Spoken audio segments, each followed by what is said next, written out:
Good evening, folks.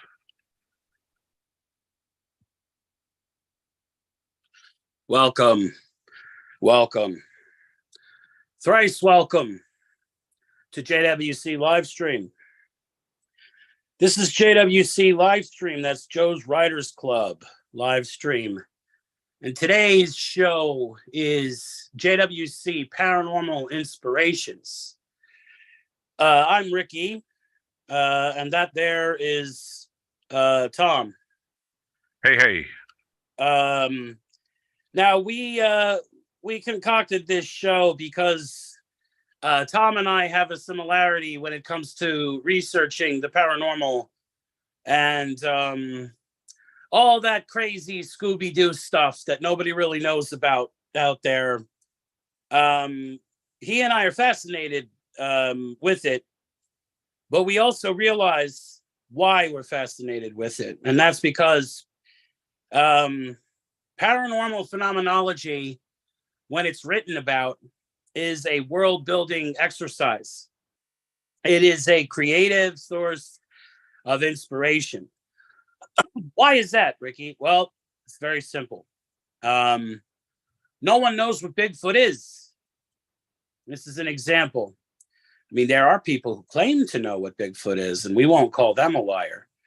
But we will say that Bigfoot represents a singularity, a significant mystery, as all cryptids are. People that have been seeing the same cryptid for centuries. It's been exhibiting the same behavior for centuries. There are people who swear up and down it's nonsense. There are other people who have been hunted by the thing and their faces get ashen when they talk about the experience because it was either terrifying, life-altering, etc. So some people think it's rubbish, and some people will swear on a stack of Bibles that it's out there.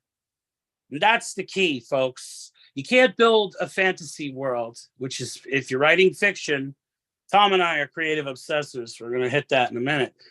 But if you're a writer of fiction and you're looking to write something strange or bizarre, sci-fi, fantasy, horror, or paranormal fiction, you got to go to the source material. You got to go to the anomalies, the X-Files, as it were. So we're going to try to bring you some of that today and some wisdom besides to help you unpack the mystery and to have your own little mystery in your own work. That's the key behind world building, is that there's some things that you don't explain down to the letter. Tom, how have you been, sir? And how is your creativity going? Oh, really good. There's a really quick point about what you're talking about Bigfoot. There's a third group. That's the people who live in same areas that they live in, like the Pacific Northwest Indians. They just take it for granted that they're out there, that they're part of the world, part of the nature. They create myths about them. And sometimes not. There's tribes out there that say, that section of the woods or that island off the coast is theirs. We don't go there because we respect them, and we probably would get killed. Yeah, you ain't kidding. You think about that Headless Valley. I don't know what state that's in, but you better believe the Native American people in that area know about that place. Yeah, that's in Northern California. And there's they don't just name these things like that for nothing. Yeah, it's true. Say what David Paulides also has a book about a missing 411 book called The Devil in the Details. Is that there are all these places across the country that have been named the Devil's this, Devil's Pit, Devil's Mountain, Devil's whatever, Devil's River, and they just don't. They're named. They were called that by the natives of the area when we got there, the Europeans, that something really bad goes on down that stream, and so it's something does happen, that's all I would say, that and you can't just poo-poo it. So that's what I've been writing my fiction. I try to keep it 1 foot in, let's call it the paranormal reality world, that just anchor it in something that's actually real or been reported or And so I have a my Florida novel is I just picked up a idea. I'm going to be writing a bunch of passages from the cryptid's point of view, of how it views what it considers us food, and that's how it addresses us as um, the food was very tricky tonight, or and so That sounds like a great angle for that, man. it also picks up my main character is trying to find it and stop it, and this cryptid knows that it's this my main character, his name is Jake, is after him. So I have a new interesting twist on the last third of the book, where not only is Jake hunting the cryptid is now hunting Jake and has no idea that it's after him. And so I think that's going to be a very interesting new angle. It doesn't change much writing in the story. I just change a few passages and add a few from the point of view part of the cryptid. And it has two different views of the world. The ocean is called home, and anything outside of the ocean is the dry place. And the food lives in a dry place, but it a long time ago it got a taste of one of us, and now nothing else will satisfy its hunger. So I do like that idea. And like I said, this one I'll have to wait for the book to be published, but that book is based on an actual legendary creature found in the Bahamas, and which I didn't know until I was writing it for a couple of years. I said, "Holy mackerel! There is such a thing as this cryptid." And so I said, "But how could it have gotten to Florida?" I said, "Easy, followed the current. I followed a cruise ship back to Florida. Who knows? And so that's really been a real spark of intuition and creativity, inspiration, is trying to write from a cryptid's point of view, a specific cryptid point of view. Maybe we should do I don't mean to cut into you here, but maybe we should do a Monster Craft show passing over this subject and just talk about the angles. Maybe find out if Amber Danson's got some free time, like we did remember the last one we did? How cool that was? That was a blast. Yeah. So if you write how you write, maybe you're gonna bring us data like, this is my angle, and then we could ask her, like, how would you do it? And me, how would I do it? And then we compare notes, and it's your story. But the point is the comparison, I think, would be great for our audience, Sure. As far as the Monster Craft. All right. So what else, Tom? What else are you working on? I have my Shirella Vela novel. Just hit episode 30 today. And I'm going to go on. Yeah, I'm going to go on Bella today and see how I did for April. March was very good. So cool. And what I'm going to do is write vacations coming up. Florida vacations coming up at the end of the month. What I might do is just close off make that the end of season 1 and pick up again after I get back from Florida with season 2 of the story. And that's very, very, very interesting. Trying to pull out chunks of story, or actually follow the narrative that I've written, and it changes as I go now. As I adapt, I've learned these characters again, and the situations go. I'm reading a book called Everyday Life in 14th Century Britain. And so basically that's all about castles and the smells and the merchants and how kings operated and how church operates. And so I figured that won't hurt me creating my Shirella world, because it's a similar medieval. I won't take it word for word or situation, but just to get a feel. And it's basically said is that you could always smell a big city long before you see one, because of all the dung. I thought that was really a great point. That yeah, absolutely. And see, folks, Tom knows what's up. Tom went and got himself a history book to help inform his industrial period. So he knows what stuff's made out of. He knows how it sits. He gets a cultural, like, oh, the city stinks. Wow, maybe I wouldn't have known that. I mean, I knew that, but maybe I wouldn't have known that. Now, so when you're describing riding on that cart from out of the country towards the city, you don't want to have it smelling like root beer and cotton candy. It has to stink for miles away. And you know the organic nature of city life. It smacks you in the face. So don't ask the internet, where do I get ideas for writing well, read it. Find the subject or an equivalent like what Tom's doing. There is no Varema. So Tom is informing it with a bit of history down to its industrial components. And so you figure out how stuff is. That's world building. That's what we're all about.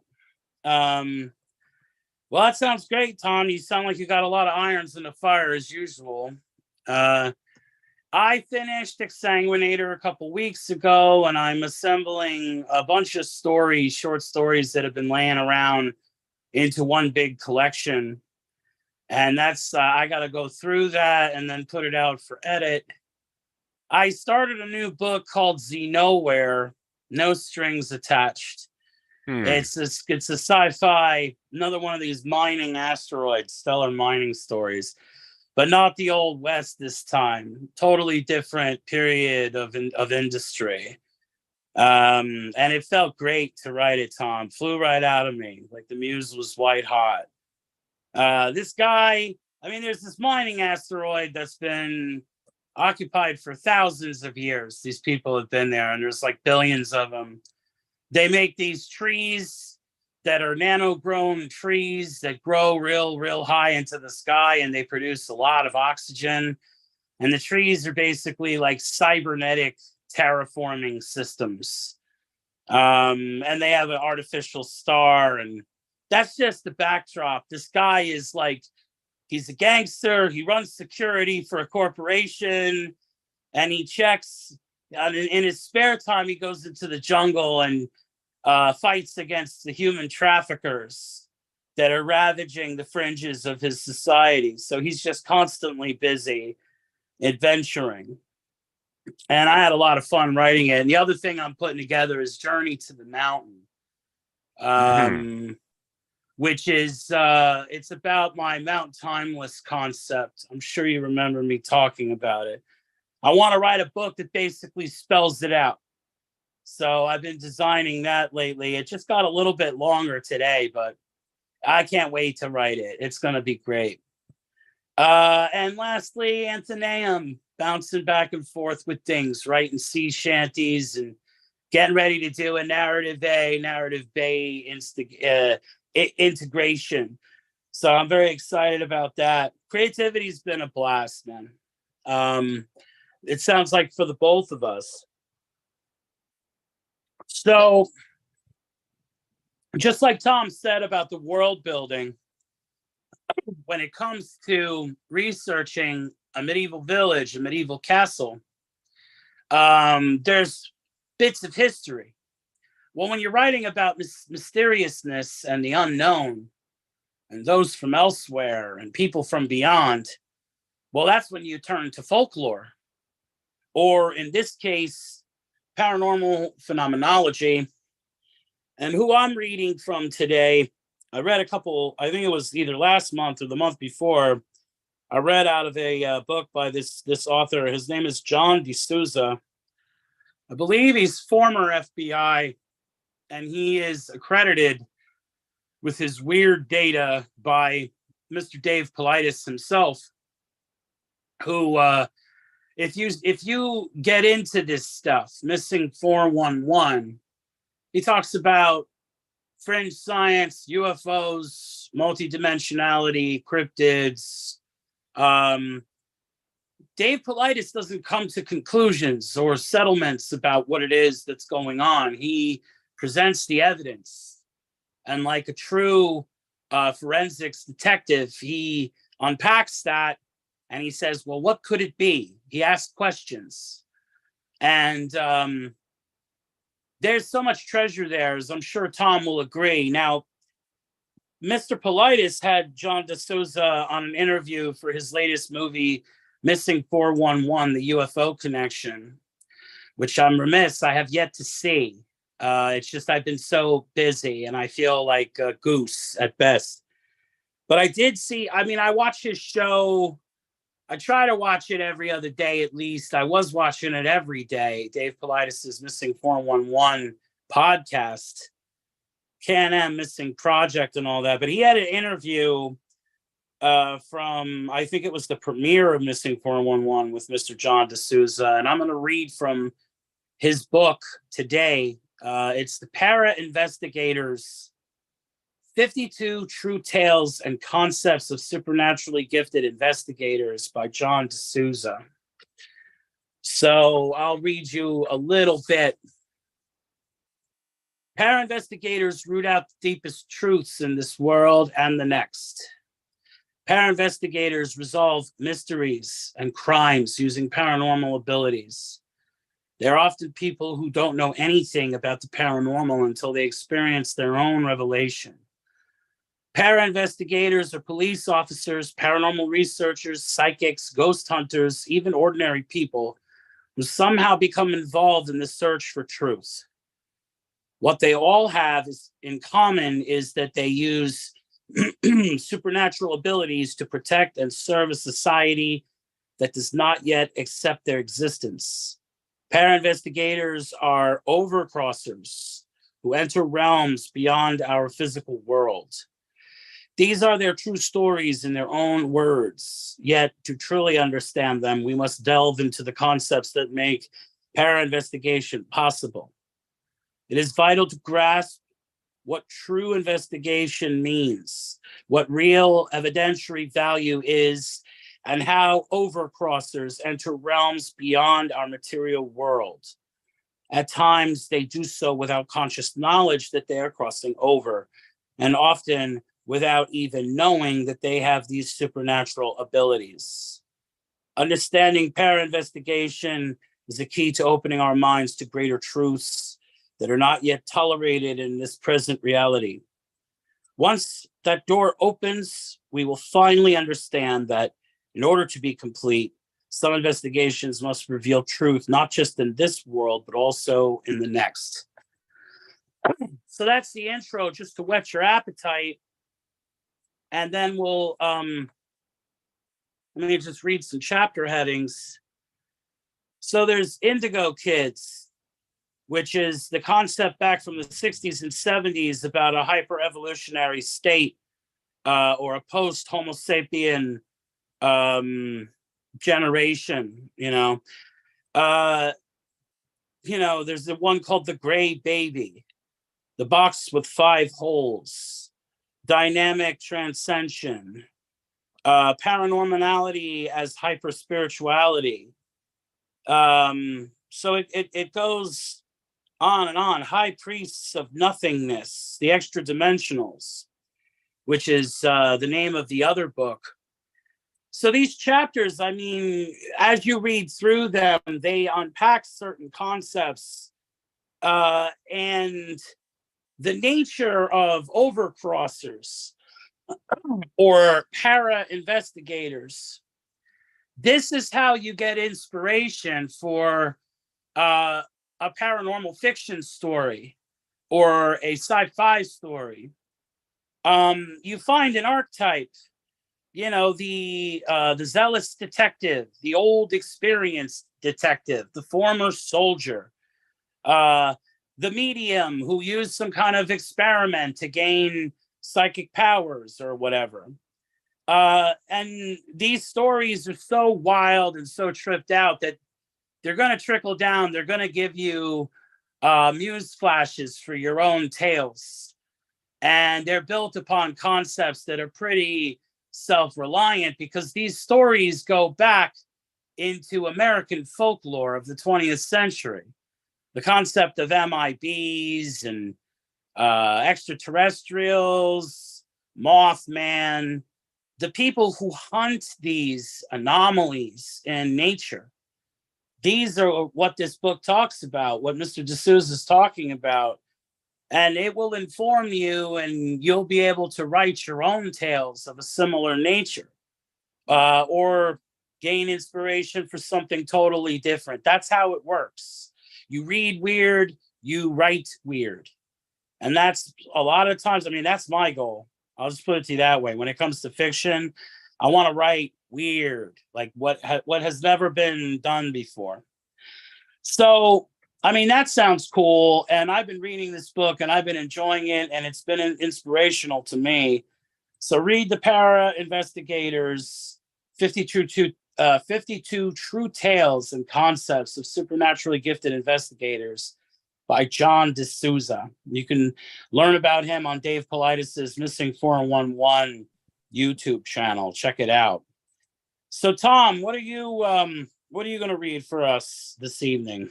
I have a selection from The Field Guide to Bigfoot, Yeti, and Other Mystery Primates Worldwide by Lauren Coleman. Well, word about Mr. D'Souza. I saw the interview. He seems very, very grounded and real. He wouldn't be the kind of person that would do anything sensational. So that book sounds like it'd be very, very interesting from that point of view alone. That he's very serious-minded. He's not someone that goes off the deep end as far as ideas or speculations or whatever. So I'll definitely I'll grab that one. My next Kindle book. Absolutely. Yeah, sure. All right. So I have here The Field Guide. I have here, we are not alone. If there is any truth to the testimony of eyewitnesses worldwide, we appear to live amid a variety of human-like and ape-like creatures whose existence has been largely ignored, forgotten, or denied, at least in recent history, despite the crowding of the Earth's surface with our species and the encroachment of Homo sapiens into the mountains, wildernesses, and wild places around the world.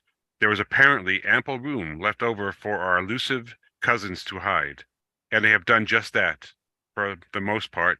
But as the reports of encounters accumulate, it has become increasingly clear that an understanding of these creatures lies not in myth, folklore, and legend, but ultimately in reality. Now, as the 20th century draws to a close, we respectively fully suggest that the time has come to explore, without prejudice, the possibility that we are sharing this planet with an assortment of near human beings, distant relatives who have not been invited to the parlor, but who surely must be in the same family tree. The vast populations of Bigfoot, the generic name that the media and the public has bestowed upon hairy hominids.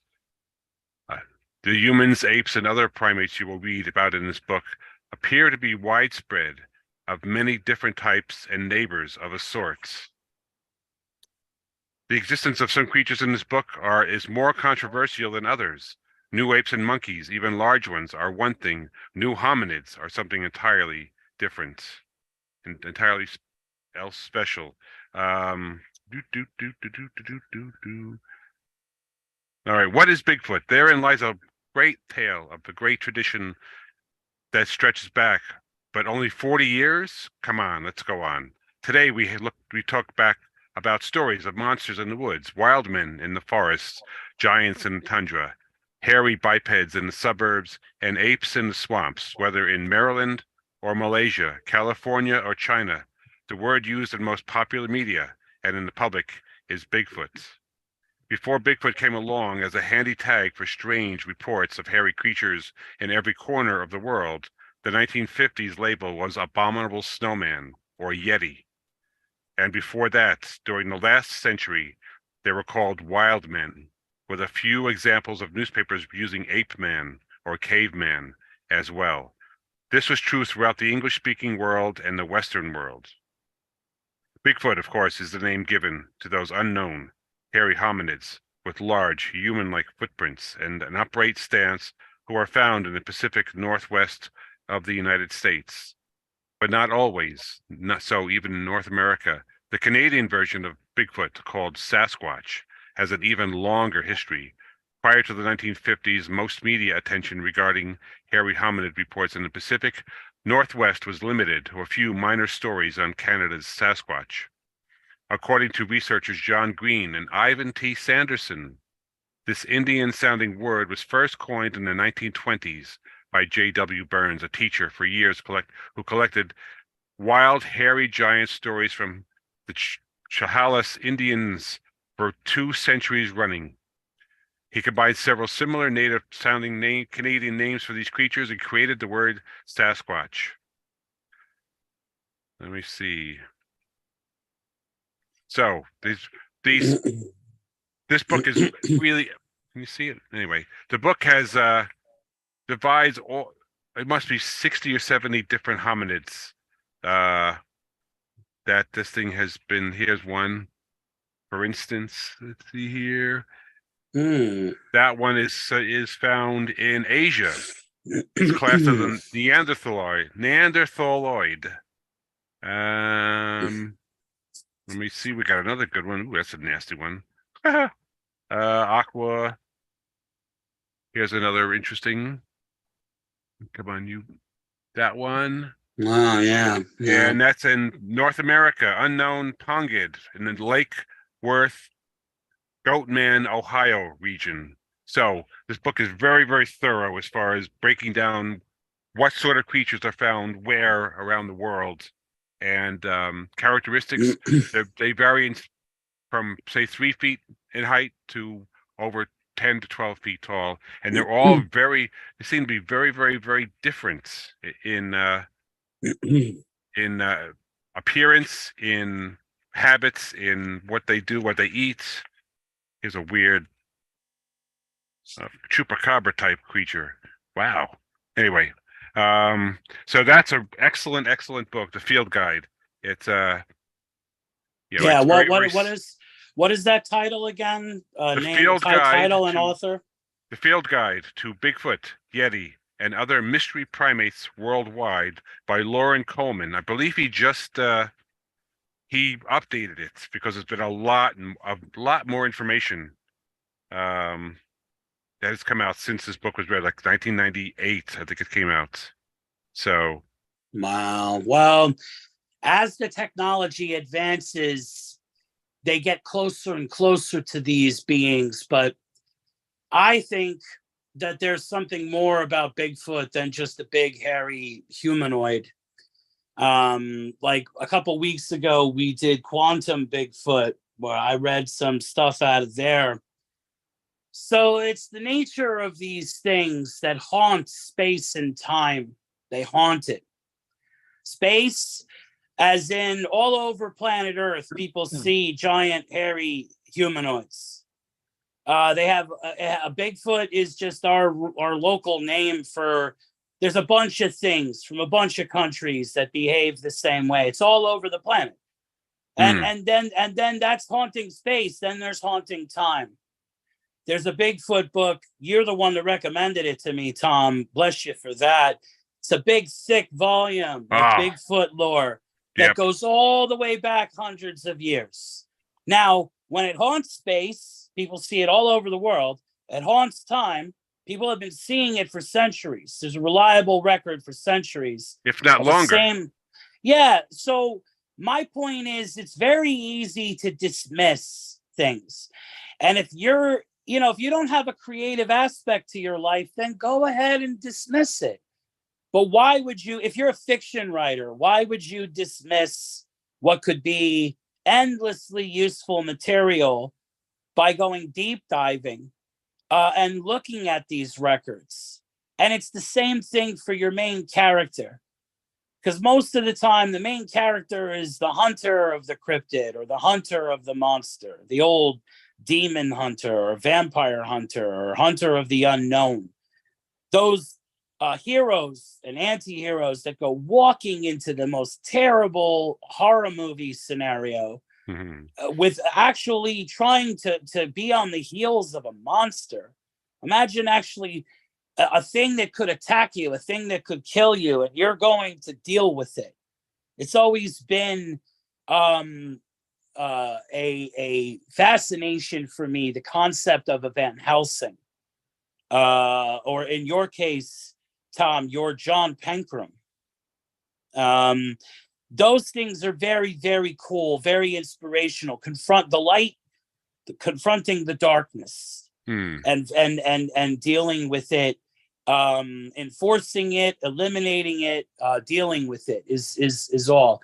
So the tension that's built between these two books is the nature of, and this is where we'll draw our wisdom. There's the monster, but then there's the monster hunter. And I think reading these books would be a big help to establishing both efforts. You hear all these stories about giants, Bigfoot, and wild men, and you get the idea of how those creatures operate, or at least maybe how they don't operate. Like they always do this one thing. They always behave in this kind of way, and it leads to certain troubles. So you could formulate a story based on that, and when it's based on true experiences or records, well, there's already an embedded underpinning of plausibility, realism. You want to reach for authenticity and write your own story. No one's suggesting you lift anything, heaven forbid. We're talking about you keep reading it and the muse will flash. You'll get a bolt of inspiration and then you'll write your own story. So, Tom, I mean, what did you read? Like, where do you think the source of your John Penkram character came from, as far as books you read and characters you admired? There's a whole the early 20th century. There was a slew of ghost hunter and psychic detectives. And I read a number of them, and they were really, really good. But there's not really anything current, or So I thought I would do a revival of that kind of pulp fiction idea, that of a just some straight out stories, crazy, wild, paranormal stories about a modern day ghost hunter, if you will. I call him an anomalist because he deals with anomalies, not just ghosts. I like to say that he's the guy that they call, the ghost hunters call in when they can't get answers. They can't solve it. They call him when they get in trouble. And so we're still on the Bigfoot idea. About, say 30 years ago, when my daughter was really young, I wrote a novel called Menace of the Snows about a Bigfoot that gets bitten by a rabid raccoon and goes on a killing spree as the rabies drives it crazy. But I thought another wrinkle on that, and I just started doing research on that, is that it's not only this is a Bigfoot, but I'm bringing in the interdimensional aspect to it, that it popped in, stepped into our world, and was bitten, and the disease is preventing it from getting back to its world. Cool. So while it's raging and killing, it's really frustrated that it's stuck here. And so I try to add some character to this thing. That's not just not just an animal. It's actually, maybe I might introduce that it's a thinking creature that is trying to reason out in between its homicidal rage moments or hours, that's trying to reason out why in the world it can't go home. It's just wild how after all these years you still have surprises. I don't remember hearing about this book. So what edit, like what draft is it in? It needs, you want to touch it up? It's from a million years ago. It's from 30 years ago, maybe 350 pages, handwritten. I would consider it a zero draft, but it's kind of there. The big chunk of it, the majority of the ideas are probably still there intact. I'm going to have to pull it out, and that's awesome, Tom. When I get the time to reread that and just redo the whole thing with some new wrinkles, because Penkram's changed. His new reincarnation. He's not just Yeah. a new version of Sherlock Holmes. Let's say he's much deeper, much more to him than that. And I added all the new things I've added the past say 4 years. The vineyard, his mother, um, the girlfriend of Amos, and the father. Her father is John Pencram's mentor, who's based Mm. on Ivan T. Sanderson. By the way, if he's someone you should look up, Ivan T. Sanderson was like the father of cryptozoology, and Yeah, it did sounds amazing stuff. name sounds familiar for sure. So So you heard it there, folks. Uh, he makes monster hunters. He makes monsters, and he makes a scenario that brings them together. But the nature of this Bigfoot that has rabies and now is like going out of control, is freaking out. And that's zero draft. Now Tom could write, he could dictate it into the computer, and he can rewrite it and add to it, and he'll have a whole book. And it's Tom. I mean, Penkram is a unique character in a genre that's no longer floating around as much as it used to. But you were inspired from the day where that genre was everything, weird tales and all that. right. And you're coming up with the Bigfoot and that little quirk that the Bigfoot is sick, and that means that he can't get back home. He overcrossed from where he's from to Earth, and now the disease is either interfering with his ability to access the exit, or the exit won't let him through because maybe he's quarantined and he has to stay. He has an Earth disease. Hmm. So this monster confronts its own doom by what happened, because if it can't get, and I have a very similar situation in Nidhogg Chronicles, which is a book that's on Amazon that I wrote. Nidhogg Chronicles gets into a very, very similar situation where there are exiles of the Great Change, the breeding program, because that book talks about extraterrestrials being integrated and crossbred with human beings to create hybrids. But when a failed hybrid falls out of the program and is subject to program termination, they just let it go. And sometimes others of its kind hunt it down and kill it, or it escapes and becomes its own monster, living in the sewers or in some sort of derelict neighborhood or vacated house. And if you're going around there, maybe you'll run into it. That's the whole point. So, ghost hunters, paranormal investigators, and folklorists, people who are gathering this information, you see how by reading that data you can get inspired, and how Tom and I have written books based on that inspiration. So that's the key.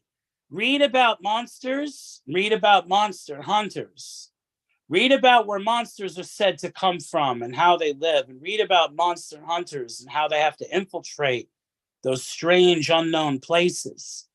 You'll learn a few things. You'll learn mysteries.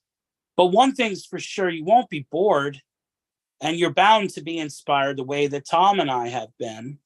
So that's the key, folks. Go search out stuff like the Para Investigators or these various books on Bigfoot going all the way back.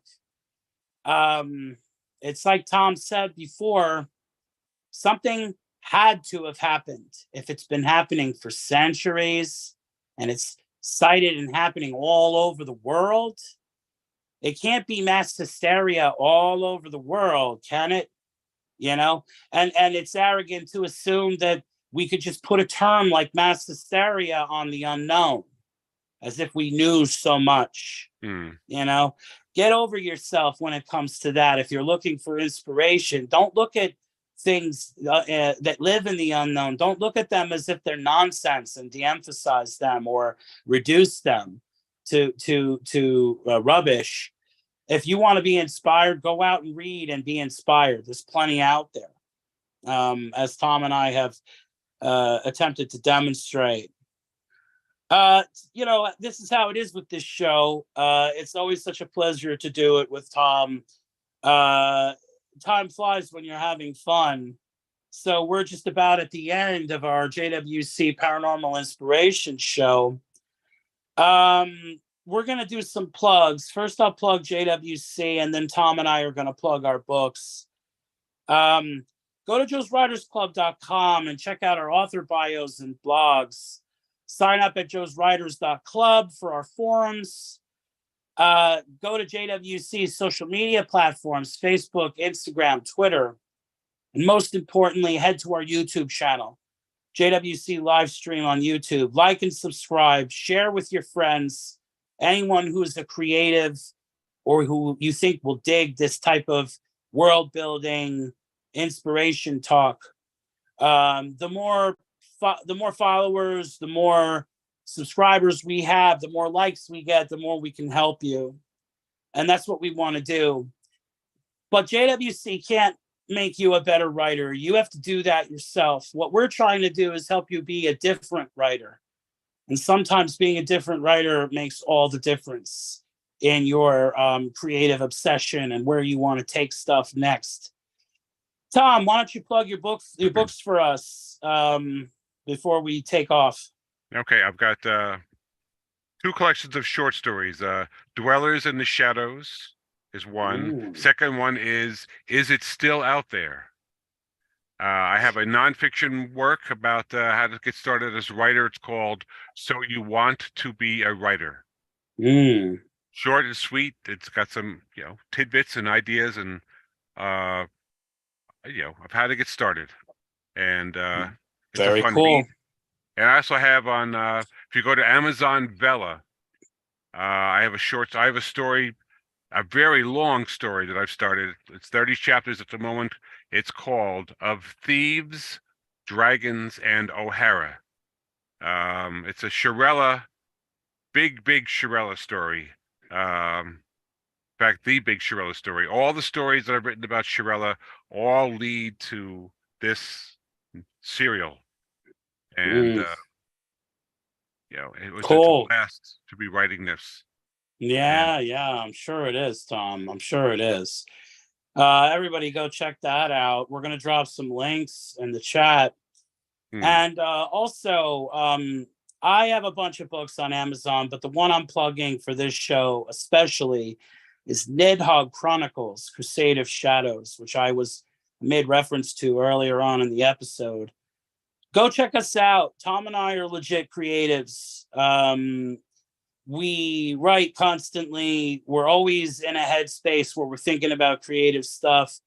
If you like that kind of thing, support us. We could use your help. There's an ocean of other stuff out there that we have to rise above, and we need you to help us do that.